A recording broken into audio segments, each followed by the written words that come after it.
Assalamualaikum warahmatullahi wabarakatuh. Kami dari kelompok 10 akan mempresentasikan proyek izin akhir semester organisasi dan manajemen yang disusun oleh saya sendiri, Ahsanul Anam dan Diki Setiawan.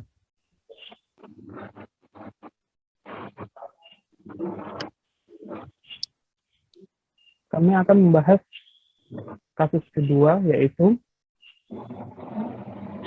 BNI akan membuka lembaga pendidikan pengembangan komputer yang setara dengan D1. Lembaga ini terdiri dari 3 peminatan, teknik informatika, teknik komputer, dan rekayasa perangkat lunak. Di sini BNI akan menjadi pemimpin lembaga tersebut.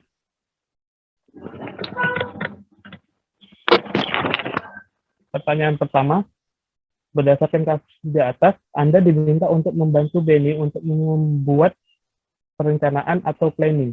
Jika Anda adalah BNI, menurut Anda apa saja perencanaan yang perlu dibuat oleh BNI?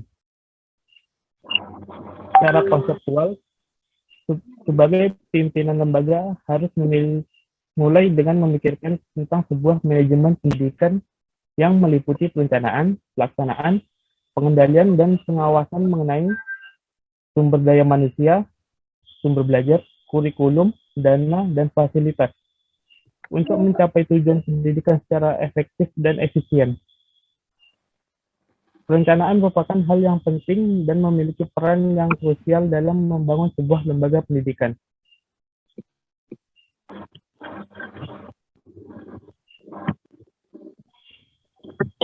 Yang harus dipikirkan pertama dalam sebuah perencanaan, yaitu apa tujuan utama dalam membuka lembaga pendidikan.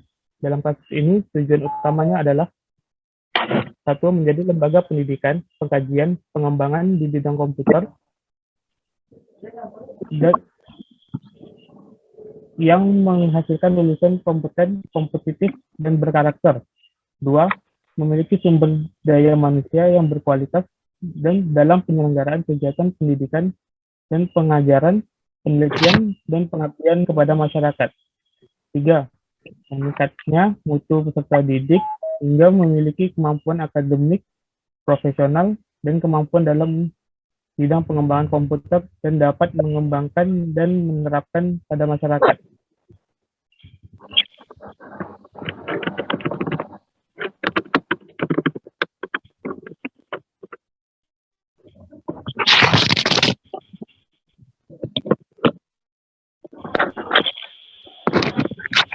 Setelah menentukan tujuan seorang pemimpin,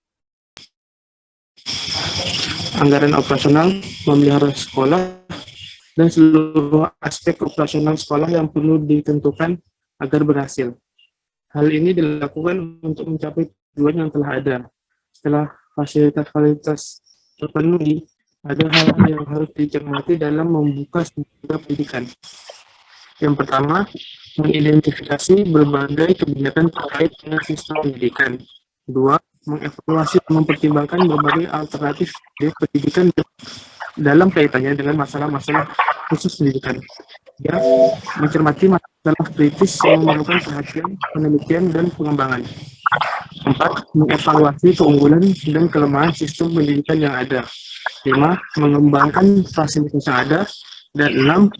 Merekrut tenaga kerja yang kompeten di bidangnya.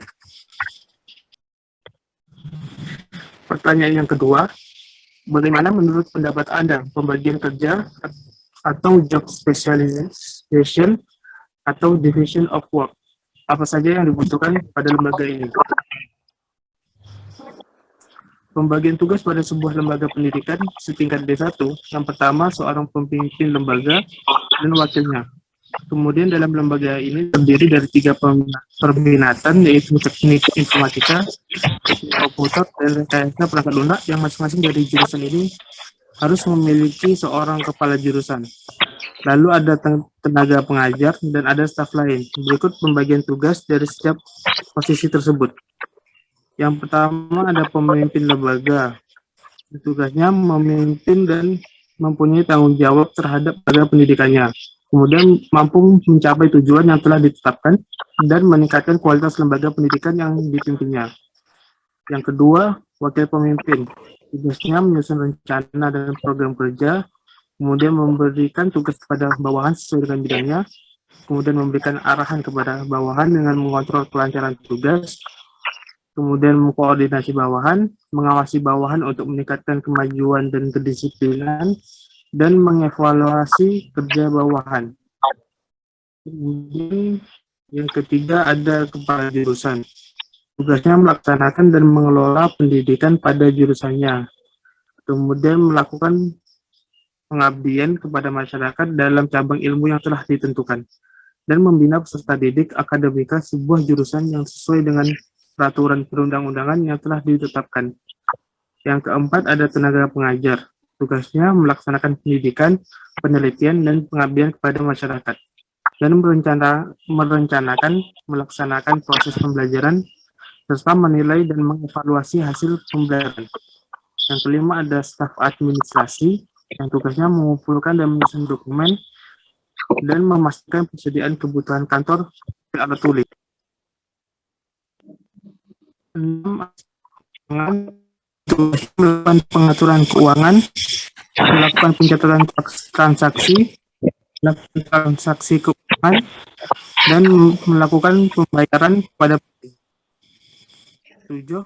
Yang terakhir, staf pelayanan kelas dan sarana prasarana, yang tugasnya melaksanakan pelayanan kelas dan membantu melaksanakan kebersihan ruang kelas pagi maupun sore.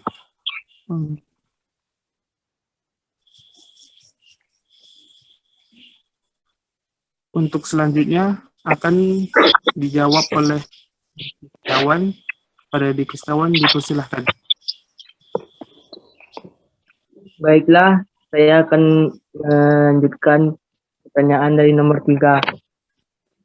Bagaimana teknik pengarahan yang perlu dilakukan Beni bagi anggota atau karyawan lembaga yang dipimpin tersebut?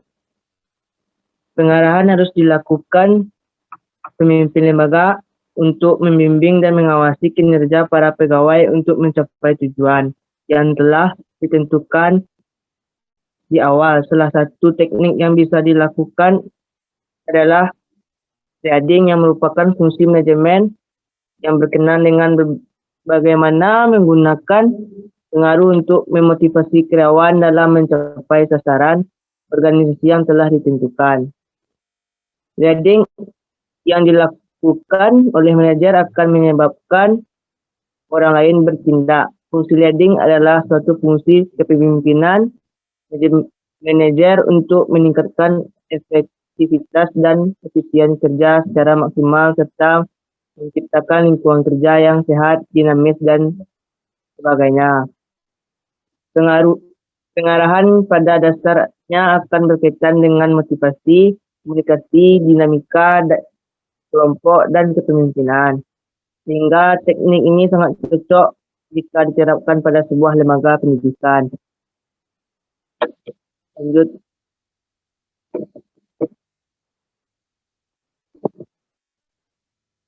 Bagaimana menurut Anda contoh pengawasan controlling yang perlu dilakukan Beni terhadap anggota atau karyawan lembaga yang dipimpin tersebut? Dalam penyelenggaraan pendidikan, konsep pengawasan sesungguhnya menepati posisi yang sangat strategis sekali.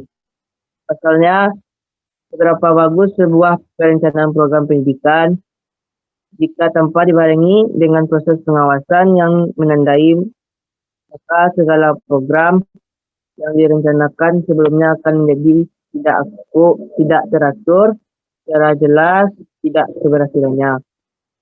Kan sangat memungkinkan sekali akan adanya penyimpangan-penyimpangan yang terjadi di dalam yang menjadi sulit untuk dideteksi. Karena itu, konsep pengawasan merupakan bagian yang sangat penting bagi sekalian dan tidak dapat diabaikan sama sekali peran dan fungsi dalam mencapai tujuan dari sebuah proses pendidikan tersebut.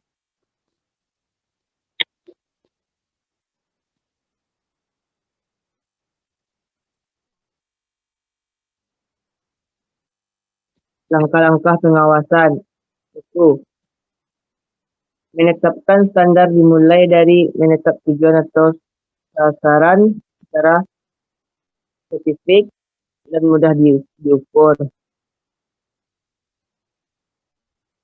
Tujuan atau sasaran dan cara mencapai tujuan tersebut merupakan standar dan metode kerja yang dapat digunakan untuk mengukur prestasi kerja. Dalam mengukur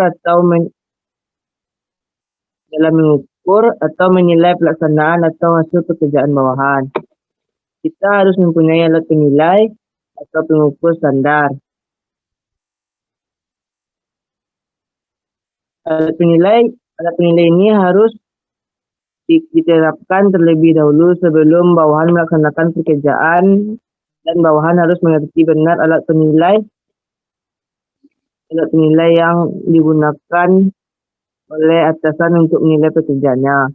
Kedua, hal tersebut yakni alat penilai standar ditetapkan terlebih dahulu sebelum bawahan melaksanakan tugas-tugasnya. Digunakan atasan untuk menilai pekerjaan merupakan 2 dari 3 syarat yang harus dipenuhi oleh proses pengawasan. Syarat lainnya ialah bahwa bawahan mengerti benar apa yang menjadi tanggung jawabnya. Principle of job definition. Lanjut dah.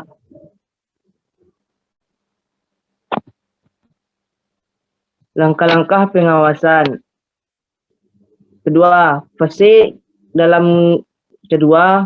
kedua dalam proses pengawasan adalah menilai atau mengevaluasi kegiatan yang dijalankan untuk mencapai sasaran, terus diukur keberhasilan secara berulang, bisa pengamatan langsung atau memulai penggunaan instrumen survei berisi indikator efektivitas kerja. Lanjutlah. 3. Hasil pengukuran menjadi bahan informasi untuk dibandingkan antara standar dengan keadaan nyata lapangan. Dengan menetapkan apakah prestasi sesuai dengan standar, dimaksud membandingkan hasil pekerjaan bahwa actual result dengan alat pengukur standar yang sudah ditentukan.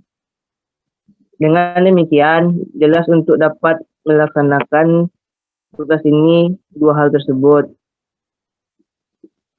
harus tersedia, yaitu standar atau alat pengukur. 2. Actual result atau hasil pekerjaan bawahan. 4.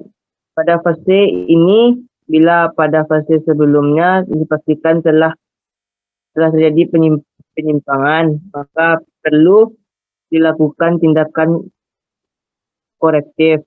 Dengan tindakan perbaikan diartikan perbaikan yang diambil untuk menyesuaikan hasil pekerjaan nyata yang menyimpang agar dengan standar atau rencana yang telah ditentukan sebelumnya.